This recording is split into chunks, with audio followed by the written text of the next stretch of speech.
Olá pessoal! Neste encontro, iremos estudar um pouco mais sobre os pré-dimensionamentos estruturais.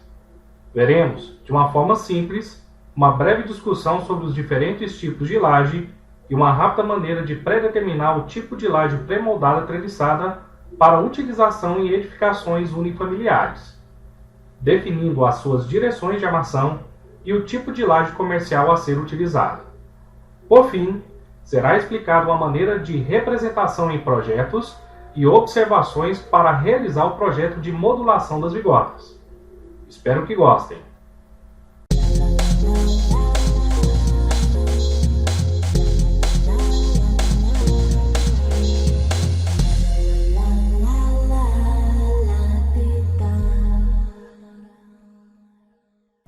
Como já vimos, as lajes são componentes básicos da estrutura e têm como sua principal função servir de piso ou cobertura nas construções.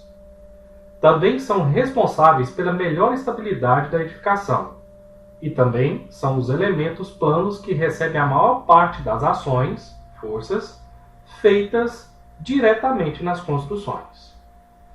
Há diversos tipos de lajes disponíveis no mercado.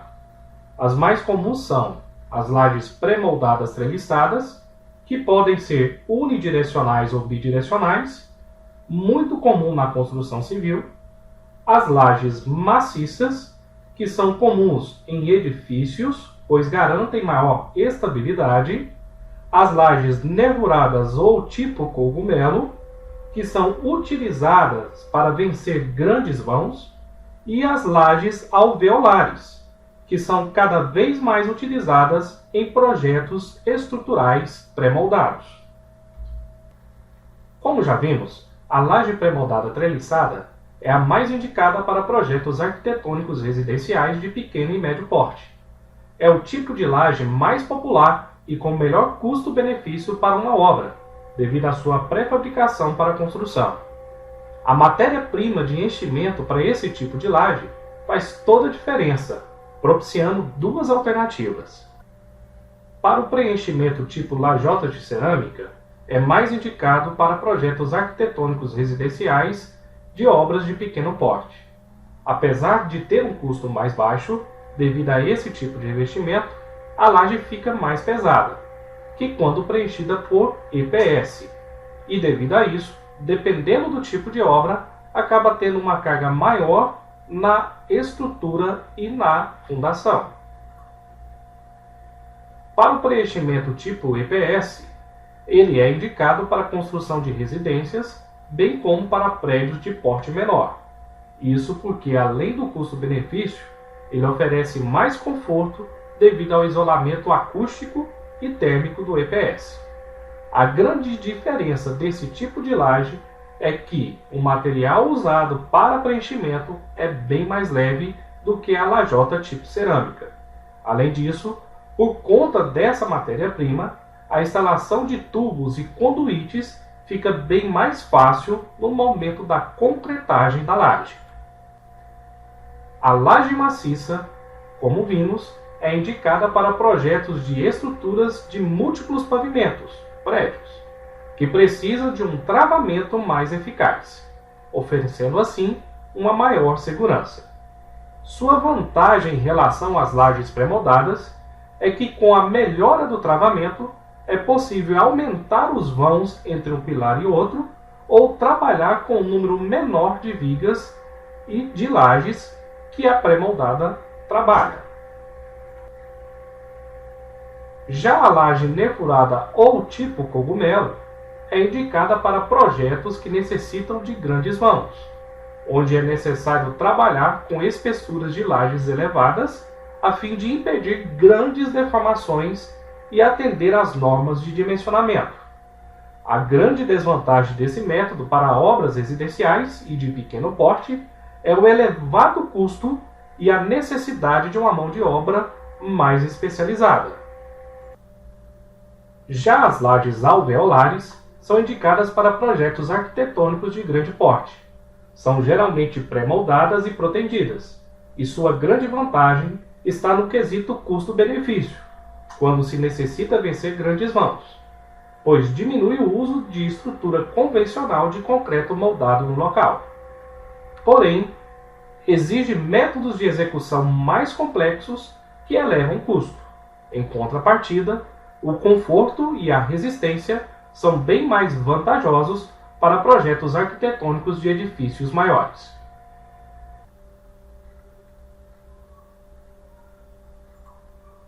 Para determinar as direções de armação e a espessura mínima de uma laje pré-moldada treliçada, devemos definir os vãos efetivos de cada uma das lajes definidas no projeto arquitetônico. O vão efetivo, denominado LX, representa o menor vão da laje e o vão efetivo, denominado LY, representa o maior vão da laje.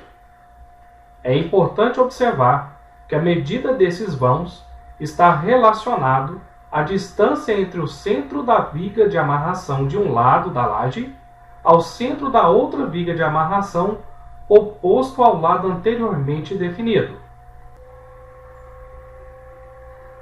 Após determinar os vãos efetivos, podemos definir as direções de armação da laje através da expressão LY dividido por LX, onde o resultado irá caracterizar a laje pré-moldada treliçada em bidirecional, com armação de aço nas duas direções, LX e LY, caso o valor encontrado esteja entre 0,5 e 2. Ou unidirecional, com armação de aço em uma única direção, no sentido do menor vão, ou seja, no sentido de LX, caso o valor de LY sobre LX seja inferior a 0,5 ou superior a 2.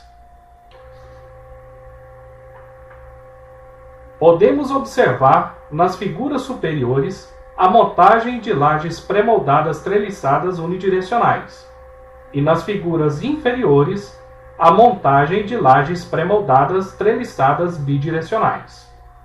É importante observar que nas lajes pré-moldadas treliçadas bidirecionais temos, na menor distância LX, a presença da lajota pré-moldada. Já na maior distância LY, temos apenas o aço correspondente da lajota, obedecendo o mesmo distanciamento de lajotas definidos pelo fabricante.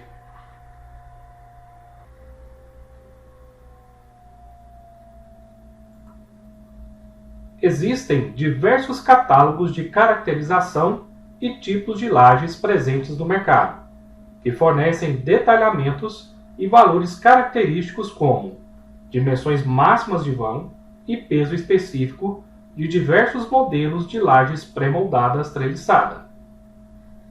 Regido pela NBR 6118, a espessura de cobrimento da laje, denominada mesa, deve ser maior ou igual a 1/15 da distância entre as nervuras, também denominado intereixo.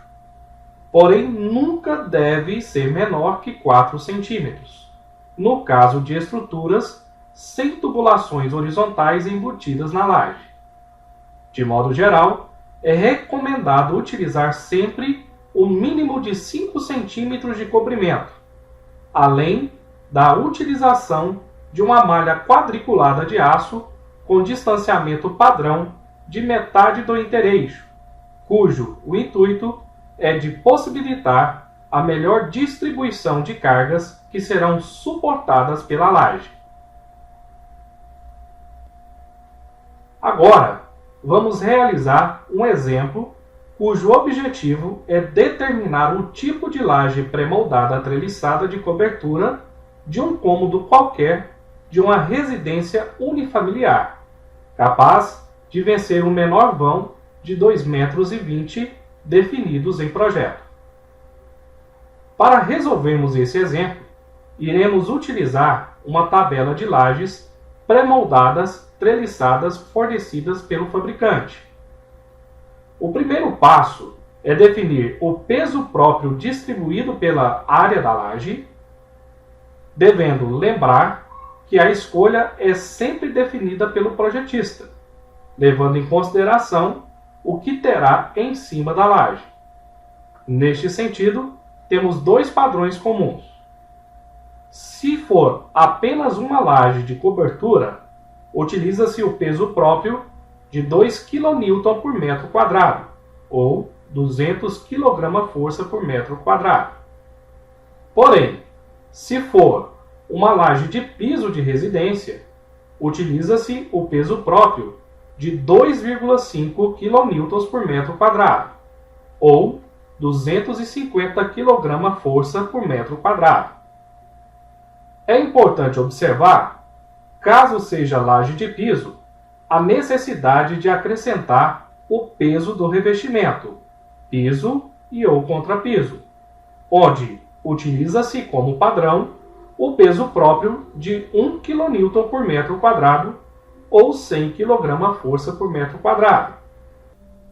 Também deve-se acrescentar em qualquer tipo de laje, para piso ou apenas cobertura, caso haja forros internos de revestimento, como por exemplo gesso ou qualquer outro tipo de forro, um valor característico aproximadamente de 0,3 kN por metro quadrado, ou 30 kgfm por metro quadrado.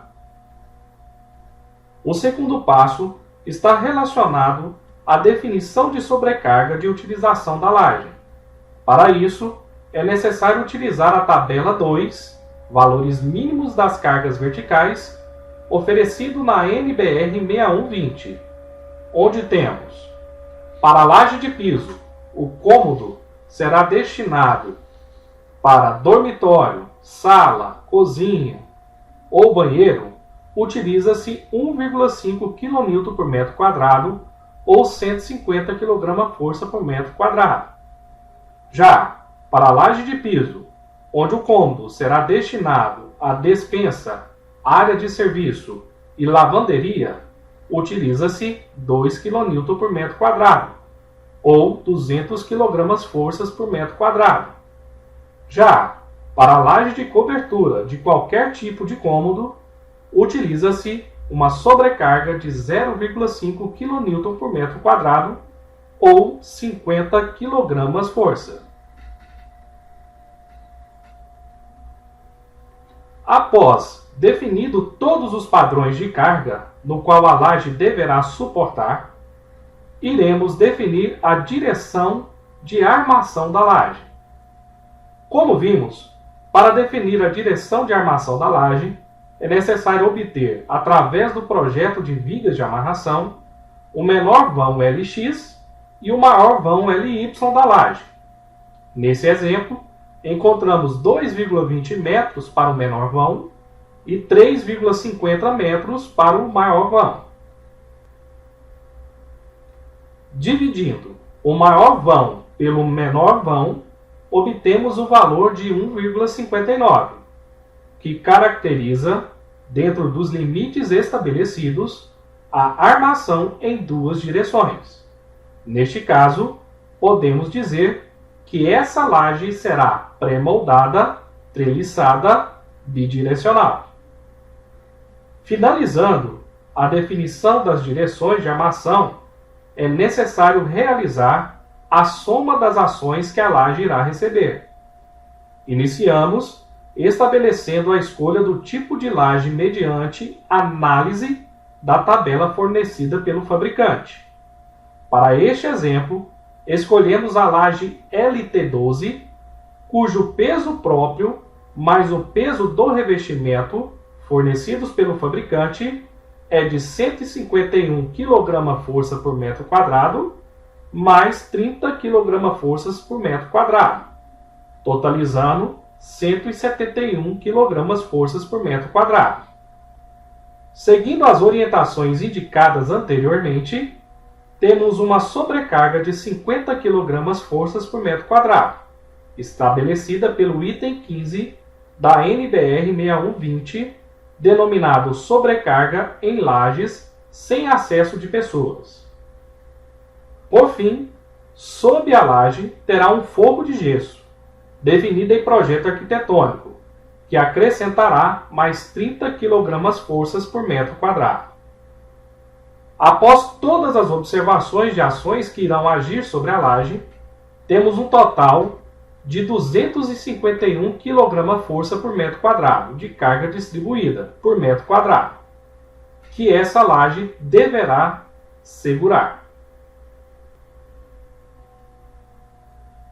Após a definição da distância do menor vão Lx, da direção de armação da laje e da carga a ser suportada pela laje, iremos utilizar a tabela fornecida pelo fabricante no intuito de observar se será necessário acrescentar aço de flexão na lajota pré-definida pelo fabricante. Utilizando a tabela relacionada ao tipo de laje escolhida no momento da soma das ações, inicialmente marcamos a coluna da tabela com o valor mais próximo do valor total de carga distribuída por metro quadrado adquirido na análise anterior. Neste caso, marcaremos o valor de 300 kgf por metro quadrado, pois sempre é recomendado arredondar para cima no intuito de prezar pela segurança. Após a marcação da coluna da tabela com o valor mais próximo da soma das ações que agirão na laje previamente determinadas, marcaremos a linha que indica o valor mais próximo do menor vão. No ponto onde a linha e a coluna da tabela se cruzam, temos a definição se será necessário acrescentar ou não aço de flexão na lajota, pré-definida pelo fabricante. Neste caso, apresentado como exemplo, como pode ser visto, deverá ser acrescentada uma barra de aço de diâmetro 4,2 mm. Assim, finaliza-se o pré-dimensionamento da laje pré-moldada treliçada escolhida.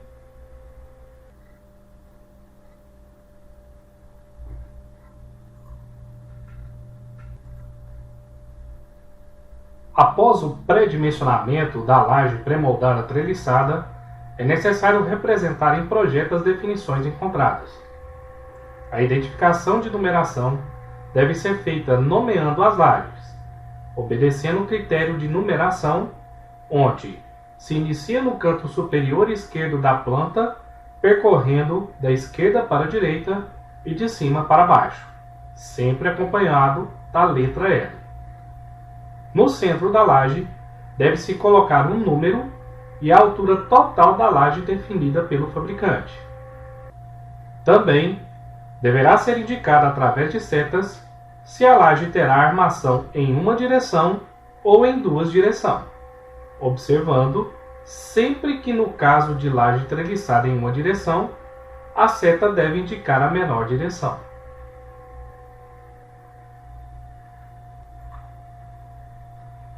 Aqui temos um exemplo de representação em projeto do pré-dimensionamento das lajes.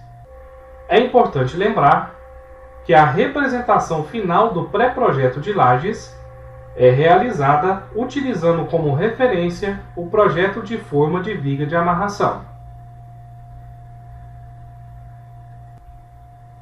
É importante conter no pré-projeto a tabela de carga de pré-dimensionamento de laje treliçada como demonstrada. Nessa tabela, deve-se ter uma coluna com o nome da laje, o nome comercial, tipo de elemento de enchimento, espessura do elemento de enchimento, espessura de cobrimento, altura efetiva total e carga total pré-dimensionada.